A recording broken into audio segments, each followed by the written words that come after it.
नमस्कार दोस्तों, TP insights में आपका स्वागत है। आज की वीडियो में हम बात करेंगे इफ़को टोक्यो हेल्थ इंश्योरेंस के बारे में। बहुत सारे लोग हेल्थ इंश्योरेंस पॉलिसी परचेज़ करने के बाद उनको इस्तेमाल करने का तरीका नहीं पता होता। वही तरीका मैं आपको आज इस वीडियो के अंदर बताने वाला हूँ। इफ़को टोक्यो का हेल्थ कार्ड है आपके पास, तो उसका इस्तेमाल आप कैसे कर सकते हो, कैसे उससे अपना ट्रीटमेंट करा सकते हो। इफ़को टोक्यो का जो हेल्थ इंश्योरेंस कार्ड होता है या पॉलिसी होती है, वो ज़्यादातर कॉर्पोरेट पॉलिसी के अंदर देखने को मिलती है। कॉर्पोरेट के अंदर भी बहुत सारे एम्प्लॉय को अपना कार्ड इस्तेमाल करने के बारे में नहीं पता होता है, या उनको ये नहीं पता होता है कि उसकी जिस कंपनी में या जिस बैंक के अंदर वो जॉब कर रहा है, तो वहाँ पर उसको हेल्थ बेनिफिट भी मिल रहे हैं, नहीं मिल रहे हैं। तो अगर आप लोगों को इस बारे में जानकारी नहीं है, तो आप अपनी जिस कंपनी में आप जॉब कर रहे हो या जिस प्राइवेट संस्था में आप जॉब कर रहे हो, तो वहाँ पे अपनी एक एचआर टीम होती है, वहाँ पे आप एक बार कंफर्म कर लो आप कि आपका हेल्थ कार्ड यहाँ अप्लीकेबल है या नहीं है, मतलब बनेगा या नहीं बनेगा, ये हमारे लिए ऐसा कोई स्कीम है या नहीं है हेल्थ इंश्योरेंस से रिलेटेड। तो वो पहले से आप पता कर लोगे तो आप लोगों के लिए बेटर रहेगा। बहुत सारे लोग हेल्थ इंश्योरेंस लेने के बाद या पॉलिसी आ जाने के बाद उसको इस्तेमाल करना नहीं जानते, उसका प्रोसेस नहीं जानते हैं। तो वही प्रोसेस आज की वीडियो में आप लोगों को बताने वाला हूँ, कैसे आप अपने हेल्थ इंश्योरेंस कार्ड को अपना ट्रीटमेंट कराने के लिए यूज कर सकते हो, क्या कुछ उसका प्रोसेस होता है हॉस्पिटल के अंदर, क्या क्या डॉक्यूमेंट्स एडमिट होने के टाइम हमें चाहिए होते हैं। वो कंप्लीट प्रोसेस इस वीडियो के अंदर मैं बताने वाला हूँ आप लोगों को। तो वीडियो को आप लोग लास्ट तक देखिए। चैनल पे नए हैं तो चैनल को सब्सक्राइब ज़रूर कर लीजिए। तो चलिए वीडियो को शुरू करते हैं।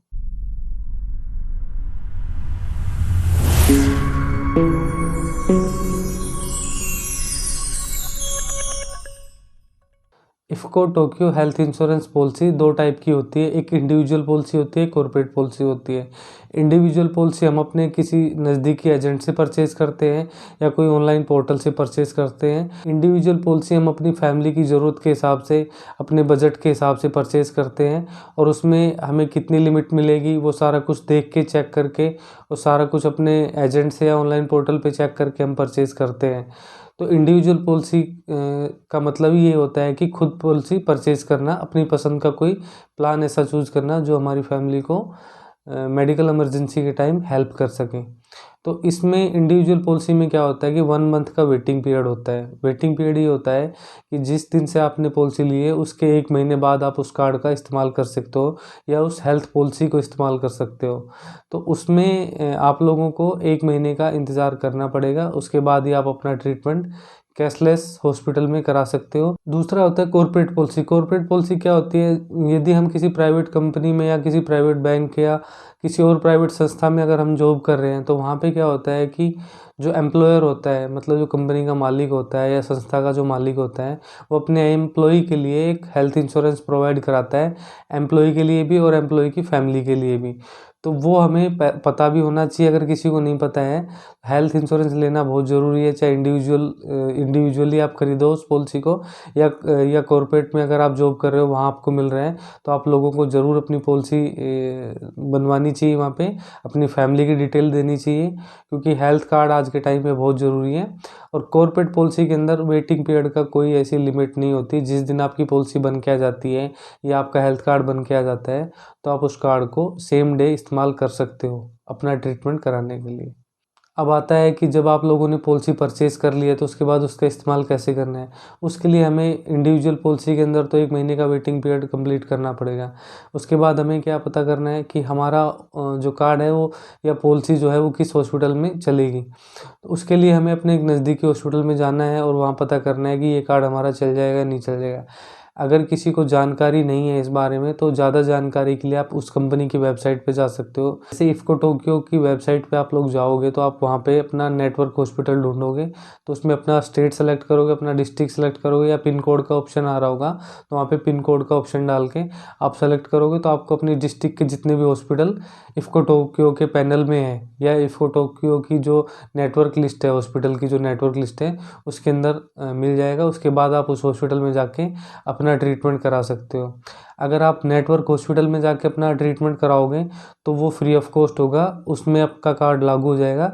लेकिन अगर आप नॉन नेटवर्क हॉस्पिटल में जाओगे, नॉन नेटवर्क का मतलब जिस हॉस्पिटल के अंदर इफ़को टोक्यो का कार्ड नहीं चलता है, या वो हॉस्पिटल इफ़को टोक्यो के साथ टाई अप नहीं है उनका, या उनकी नेटवर्क हॉस्पिटल लिस्ट में नहीं है, तो आप वहाँ पे क्या करोगे, अपना ट्रीटमेंट कराओगे, वहाँ पे सारी पेमेंट अपनी जेब से करोगे। उसके बाद वहाँ से आप लोगों को बिल लेने हैं, डिस्चार्ज समरी लेनी है, रिसिप्ट लेनी है जितनी भी पेमेंट की है, लैब के टेस्ट हुए तो उनकी सभी रिपोर्ट लेनी है।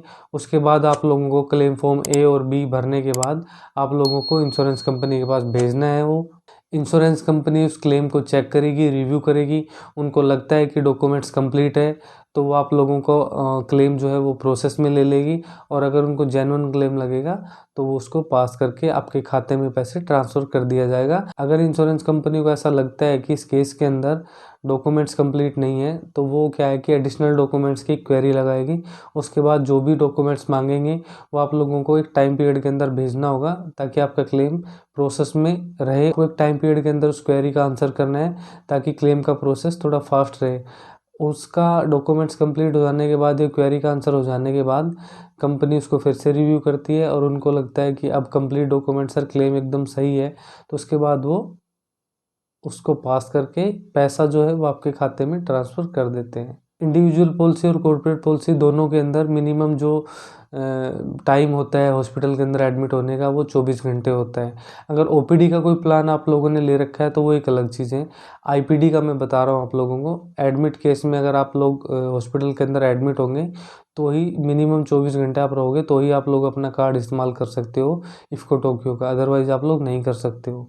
इफ़को टोक्यो का हेल्थ कार्ड बनने के बाद अगर हम अपना ट्रीटमेंट उससे कराना चाहते हैं, तो हम अगर नेटवर्क हॉस्पिटल में जाएंगे तो उसमें क्या होगा कि डॉक्टर पहले तो ओपीडी के अंदर देखेगा पेशेंट को, उसको लगेगा कि एडमिट होने की ज़रूरत है तो वो बोलेगा कि आपको एडमिट होना है।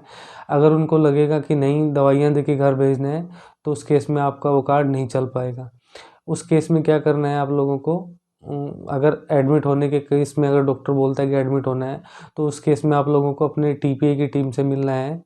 अगर हॉस्पिटल में एडमिट होने की नौबत आती है तो 3 डॉक्यूमेंट्स चाहिए होते हैं। एक तो पॉलिसी की कॉपी चल जाएगी, आधार कार्ड है, आधार कार्ड चलेगा, पैन कार्ड चल जाएगा। अगर हेल्थ कार्ड है तो हेल्थ कार्ड भी चल जाएगा। तो ये डॉक्यूमेंट्स एडमिट के टाइम पे आप लोगों को चाहिए होगा।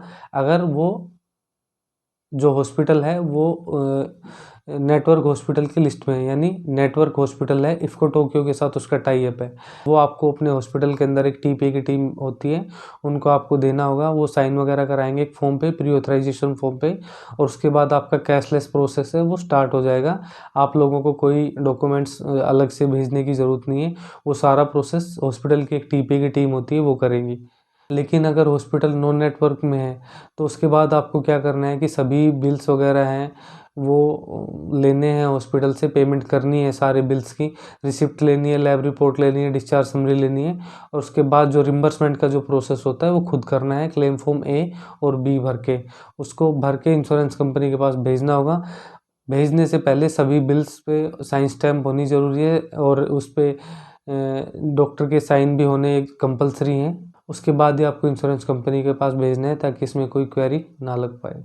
तो आज की वीडियो में मैंने आप लोगों को बताया है कि इफ़को टोक्यो का हेल्थ कार्ड जो है वो कैसे हम इस्तेमाल कर सकते हैं, क्या क्या डॉक्यूमेंट्स हमें ट्रीटमेंट कराते टाइम चाहिए होते हैं, सारा प्रोसेस इस वीडियो के अंदर मैंने आप लोगों को बताया है।